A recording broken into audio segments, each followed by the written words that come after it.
Hi, I'm Tyler Garnes, the VP of Marketing at Infusionsoft.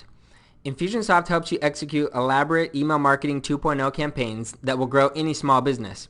But one roadblock that stops many entrepreneurs dead in their tracks is writing email copy. I've developed the Mountain Man method for writing copy to help you know how to write compelling copy. You don't need any writing expertise, and you definitely don't need to go spend money on a copywriting course. No doubt those things will help, but with the Mountain Man method, you can write copy that sells today. So the first thing you need to do is change your mindset. Instead of thinking of yourself as a vendor, you need to think of yourself as an expert in your field. With the correct frame of mind, your copy will come out as educational, and your prospects will want to follow what you suggest because you are the expert. In our Mountain Man analogy, you're going to change your mindset from a peddler selling hiking boots to a mountain guide helping people reach their goal. So as the mountain guide, your challenge is to help people get to the top of the mountain safely. In your business, the top of the mountain is the sale. So let's see what you would do as a mountain guide to help hikers get to the top of the mountain. As the hikers progress up the mountain, they'll invariably run into obstacles. In sales, these are called sales objections. On this mountain, the hiker ran into a yellow river. Don't be distracted by why it's yellow, but focus on what you do as a mountain guide.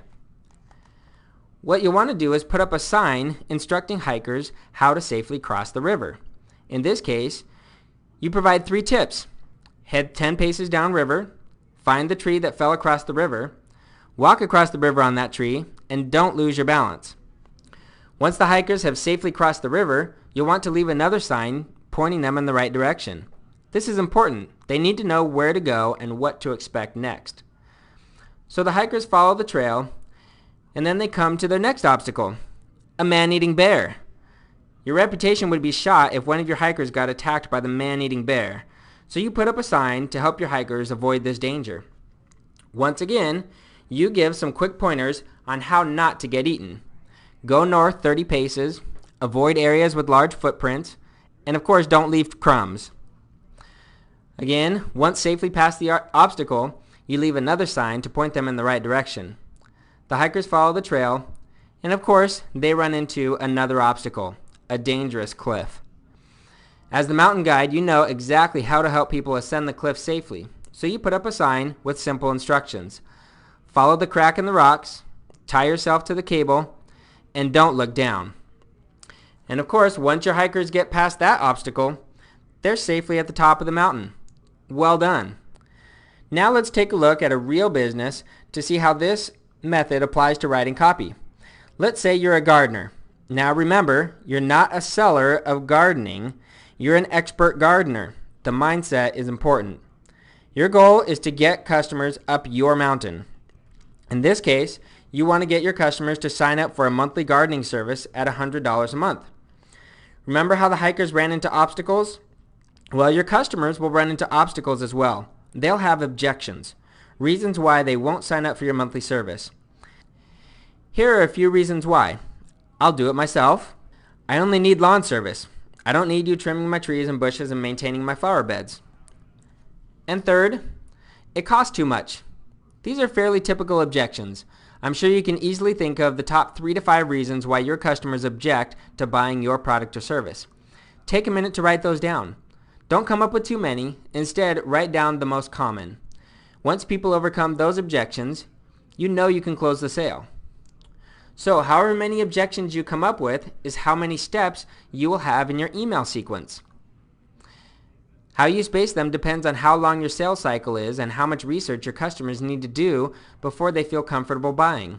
In this case, we came up with 3 core objections, so we're going to set up a follow-up sequence with 3 steps or 3 emails. If you remember, the first objection was, I'll do it myself. Here's where the expert steps in. If you were trying to sell the person, you try and convince them to pay you to do it. Chances are that's not going to work so well. But the expert would teach them how to do it. Remember the signs that the mountain guide put up to help people safely up the mountain? Use the same format for your emails. The subject line is the headline on your sign. In this case, we'll teach our prospective customer how to maintain green grass in only 15 minutes a week. If they're going to do their own gardening, this is what they want to know, right? Use the subject line to tell people what you're going to teach them. You'll get a whole lot more people opening your emails that way. Once we get into the email, we'll write a quick paragraph, 2 to 3 sentences, explaining the issue. Imagine the mountain guide telling you a few things about the danger of the river, the swiftness of the river, how many people die every year trying to cross it, etc. But if you follow the sign, you can safely cross, no worries. In this case, we discussed the trouble of keeping grass green in the desert. What a pain. But with quick 3-pointers, you can do it with ease. Then you provide a bulleted list of how to cross the river, or in this case, how to keep your grass green. Use fertilizer with extra iron, mow weekly, and use an automated sprinkler system. Easy, right? So next you want to have a call to action. This is important. Always have a call to action pointing people to the sale of your product or service. You never know if the person might just realize that they really don't want to mow their own lawn and they'd rather have someone else do it. And the last thing to do is point them in the right direction. Remember the sign on the other side of the river that points the hikers to the trailhead? This is really important. You want to mentally prepare your customer to receive your next email. Actually, you want them to be anticipating it. So you mention the cool stuff you're going to teach them next time. In this case, we mentioned that we'll send them some tips on pruning trees and shrubs next week. This ties the first step to the second step and creates a nice flow for the recipient. So there's your first email. A week later, your second email goes out. Remember our second sales objection? I only need lawn service. If you were a vendor, you'd try and convince people that they should pay you for full service gardening. That's exactly what they don't want to do right now. So instead, the expert teaches them. 4 tips for a beautiful yard. Again, the subject line tells them what you're going to teach. The format of the email is the same as the first. Address the issue in the first few sentences, and then use bulleted points to share your wisdom. Have a clear call to action, and let them know about the next email you're going to send. Remember our last objection. It's about the service costing too much. So we begin to address it here. We're going to share tips and help the customer save bundles of cash. So the format for this email is exactly the same as the first.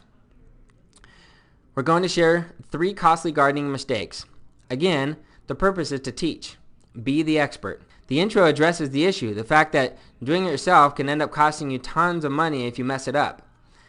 Followed by a few bullet points on how to avoid these costly mistakes and how a discount gardener can really get you in trouble. And don't forget the call to action. In this case, it's our last email, so we're going to get a little more forward and directly ask for the business by offering a guarantee and a free consult. That's it. Let's review the framework now for creating follow-up sequences. First, define the goal. This is your mountain or your sale in your business.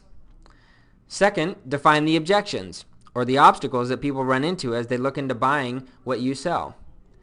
And third, guide people from obstacle to obstacle or objection to objection. You have a much better chance of someone opening and reading your email if you already told them ahead of time that you were going to send it. Once you've defined how many emails you'll send based on the core sales objections, you need to write the emails. So let's look at the framework for writing emails. First, the subject line is the headline of your sign. Let them know how you're going to teach them. Second, write a quick intro, 2 to 3 sentences that addresses the issue. Third, use bullet points to teach and show your expertise. Remember, when people finally make the decision to buy, they always want to buy from the expert, not the vendor. Fourth, have one clear call to action. Don't muddy the water by trying to get them to click on 5 different links. Lastly, guide them to the next objection. Let them know you're going to send another email. Tell them when and what it's going to be about. That's the Mountain Man method for writing copy. By following this format, anyone can write compelling sales copy. By following the Mountain Man method consistently, you'll find yourself getting more and more comfortable with writing your emails. As you do, you'll also get better at psychologically preparing people for the sale, or as I like to call it, leading the witness. If this has been helpful, please share it with others that can use it. Tweet it, blog it, or post comments. I'd be happy to answer any questions you have.